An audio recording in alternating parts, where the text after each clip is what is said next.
San Martin was a picturesque village nestled in the rural heart of Mexico, surrounded by vast fields and dense forests. It was a place where time seemed to stand still, where traditions were deeply rooted, and the people lived simple, hardworking lives. However, beneath its tranquil surface, a shadow loomed, darkening the spirits of its inhabitants.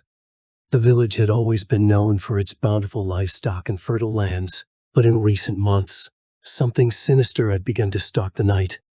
Livestock was found dead, their bodies drained of blood, and the villagers whispered of a creature known as the Chupacabra, a beast that fed on the life force of animals, and possibly more. Among the villagers was Isabella Cruz, a young woman of 23, known for her bravery and curiosity. She lived with her grandmother, Maria, who was the village's healer and keeper of ancient lore. Isabella had grown up hearing stories of the Chupacabra, but she had always dismissed them as mere folklore until now. One evening, as the sun dipped below the horizon, Isabella was returning home from the market. She took a shortcut through the fields, her path illuminated by the pale light of the moon. As she neared the edge of the forest, she heard a rustling sound that made her stop in her tracks. She turned slowly, her heart pounding in her chest. In the dim light, she saw a shadowy figure move swiftly through the trees. It was too large to be a fox or a stray dog, and the way it moved, almost gliding, sent a chill down her spine. Isabella quickened her pace, but the sense of being watched persisted. Suddenly, she heard a low growl, and she turned to see the glowing red eyes staring at her from the darkness.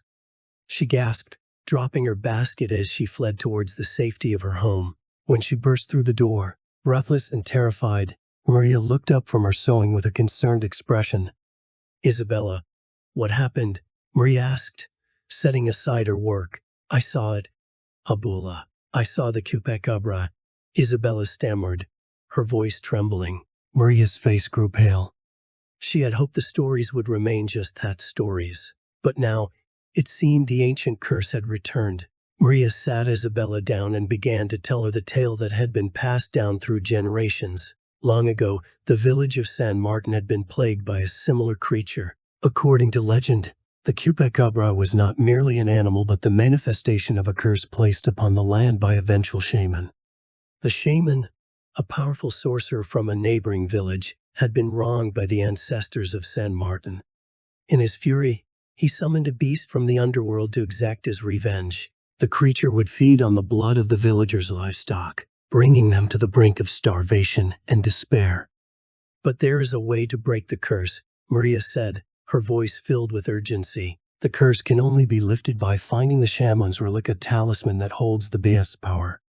It was hidden somewhere in the forest, protected by ancient magic." Isabella listened intently, her fear giving way to determination. She knew she had to find the relic and stop the Chupacabra before more lives were lost. The next day, Isabella prepared for her journey into the forest. Armed with a machete and a small leather pouch containing herbs and charms provided by Maria, she set out at dawn. The forest was thick and unwelcoming, its canopy blocking out most of the sunlight, casting eerie shadows all around her. As she ventured deeper, she felt the weight of the ancient magic surrounding her. The air was thick with the scent of damp earth and decaying leaves. Every rustle and snap of a twig made her heart race. But she pressed on, driven by the need to protect her village. Hours passed, and the forest seemed to stretch on endlessly. Just as she began to despair, she stumbled upon a clearing. In the center stood a weathered stone altar, covered in moss and vines. On the altar lay an intricately carved wooden box, its surface adorned with strange symbols. Isabella approached cautiously, her hand trembling as she reached for the box. The moment she touched it, a surge of energy coursed through her, and the forest seemed to come alive with whispers and shadows. She opened the box and found a small, ornate talisman, an amulet made of bone and crystal, pulsing with a faint, eerie glow. As Isabella held the talisman, she felt a presence behind her. She turned to see the Chupacabra emerging from the shadows, its red eyes fixed on her. The creature was larger and more terrifying than she had imagined, with sharp, jagged teeth and claws that glistened in the dim light. Isabella stood her ground, clutching the talisman tightly. She could feel its power resonating with the beast, a connection that linked them through the curse. Summoning all her courage, she began to chant the incantation Maria had taught her. The Chupacabra let out a guttural roar, advancing towards her, but Isabella continued to chant, her voice growing stronger with each word. The talisman began to glow brighter, and the beast faltered, its movements becoming sluggish and disjointed. With a final, desperate cry, Isabella thrust the talisman towards the Chupacabra. A blinding light erupted from the amulet, engulfing the creature in a searing, radiant blaze. The Chupacabra shrieked in agony, its form dissolving into a swirl of shadows and smoke, which were sucked into the talisman. When the light faded, the forest was silent once more. Isabella collapsed to her knees, exhausted but triumphant. She had broken the curse. Isabella returned to the village, clutching the talisman as a symbol of their victory. The villagers gathered around her, their faces filled with awe and gratitude. The news of her bravery spread quickly, and she became a hero in their eyes. Maria embraced her tightly, tears of relief streaming down her face. "You did it, Isabella. You saved us all." In the days that followed, the livestock began to recover, and the village slowly returned to normal. The shadow of the Chupacabra no longer loomed over them, and the curse was lifted.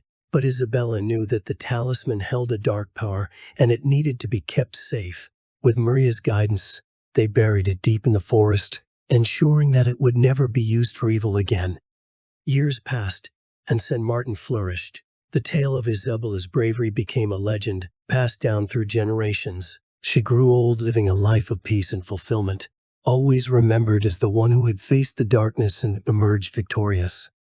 The village remained vigilant, ever watchful of the shadows that danced at the edge of their world.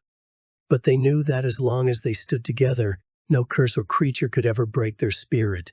Isabella, now wise elder, often sat with the children of the village, recounting her adventures and teaching them the importance of courage, unity, and the power of knowledge. The legacy of the Chupacabra's curse became a symbol of their resilience, a reminder that even in the face of the darkest of terrors, hope and bravery could prevail.